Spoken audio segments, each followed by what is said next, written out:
हर हर महादेव। दोस्तों आज की वीडियो में हम सावन महीने में आने वाली हरियाली तीज व्रत की कथा लेकर आए हूँ। दोस्तों शिव पुराण के अनुसार बताया गया है कि भगवान शिव और माता पार्वती का पुनर्मिलन हुआ था, इसी कारण हरियाली तीज मनाई जाती है। दोस्तों कथा को पूरा सुनने से पहले जिन्होंने अभी तक हमारी कथा वर्धन चैनल को सब्सक्राइब नहीं किया है वह जाकर हमारे चैनल को सब्सक्राइब कर ले, जिससे हमारी वीडियो आप तक आसानी से पहुंच सके। और दोस्तों एक बार कमेंट बॉक्स में हर हर महादेव और माता पार्वती की जय जरूर बोलिए। चलिए दोस्तों वीडियो को आगे लेकर चलते हैं। दोस्तों एक बार भगवान शिव ने माता पार्वती को उनके पिछले जन्म के बाद याद दिलाकर कथा सुनाई थी। भगवान शिव कथा सुनाते हुए कहा, पार्वती पति के रूप में पाना चाहती थी, जिसके लिए उन्होंने हिमालय पर्वत पर बहुत कठोर तपस्या किया। तुमने सर्दी गर्मी बरसात आदि सभी कष्टों को सहा था। इसे देखकर तुम्हारे पिता बेहद दुखी हुए थे। एक बार भगवान विष्णु के कहने पर देवर्षि नारद तुम्हारे घर गए थे और उन्होंने तुम्हारे पिता से कहा कि भगवान विष्णु आपकी पुत्री से विवाह करना चाहते हैं। आप क्या कह रहे हो, आप विवाह से खुश हो? ये सुनकर पर्वतराज बेहद खुश हुए और वह अपनी पुत्री का विवाह भगवान विष्णु के साथ करवाने के लिए तैयार हो गए। ये समाचार नारद जी ने विष्णु भगवान को दिया।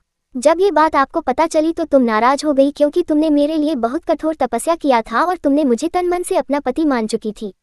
ये बात तुमने अपनी सहेली को बताई थी, तब तुम्हारी सहेलियां तुम्हारी मदद करने के लिए तुम्हें एक घने जंगल में छुपा दिया। वह जंगल ऐसा था जहां तुम्हारे पिता कभी नहीं पहुंच सकते थे। इस वन में तुम लगातार तपस्या करती रही। पर्वतराज तुम्हारे पिता तुमसे मिलने के लिए परेशान थे। वह इस चिंता में थे कि यदि भगवान विष्णु बारात लेकर आ गए और तुम उनको बिल्कुल नहीं दिखी तो वह नाराज हो जाएंगे। भगवान शिव माता पार्वती से कहते हैं कि धरती पाताल एक करके भी तुम्हारे पिता तुम्हें नहीं ढूंढ पाए, क्योंकि तुम उस जंगल में एक गुफा के अंदर मेरी आराधना कर रही थी।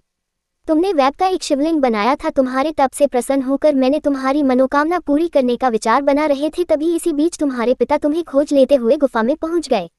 तुम्हें वहां देखकर पर्वतराज बेहद खुश हुए। तब तुमने अपने पिता से हमारे बारे में बता दिया है कि तुमने हमारे लिए कठोर तपस्या किया है। आज वो तपस्या सफल हो गया है। भगवान शिव ने मेरा वरण कर लिया है। अगर आप मेरा विवाह शिव जी से करने को तैयार है तो मैं आपके साथ चलूंगी। ये सुनकर पर्वतराज तुम्हारा विवाह मुझसे करने को तैयार हो गए। इसके बाद आपके पिता ने पूरे विधि विधान से हमारा विवाह संपन्न कराया। भगवान शिव कहते हैं, जिस तरह तुमने यह मेरा कठोर व्रत किया और हमारा विवाह संपन्न हुआ था, अगर इसी तरह कोई भी स्त्री हरियाली तीज का व्रत पूरी श्रद्धा और नियम से करेगी, उसे मनचाहा वर प्रदान करूंगा और मैं अखंड सौभाग्यवती रहने का आशीर्वाद भी दूंगा।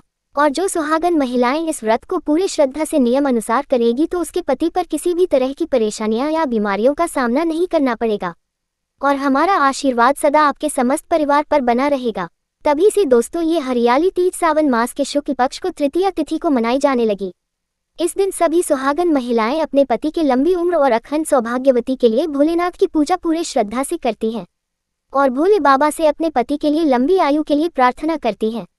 दोस्तों अगर आप सभी को हमारी यह व्रत कहानी अच्छी लगी हो तो हमारी कथा वर्धन चैनल को सब्सक्राइब करें और वीडियो को ज़्यादा से ज़्यादा लोगों के पास शेयर करें और लाइक करें। और दोस्तों कमेंट बॉक्स में कमेंट कर बताएं इस साल कौन कौन हरियाली तीज का व्रत कर रहा है और कौन कौन नहीं कर रहा है। तो दोस्तों इसी के साथ हम वीडियो को समाप्त करते हैं। मिलेंगे एक अच्छी वीडियो के साथ। धन्यवाद।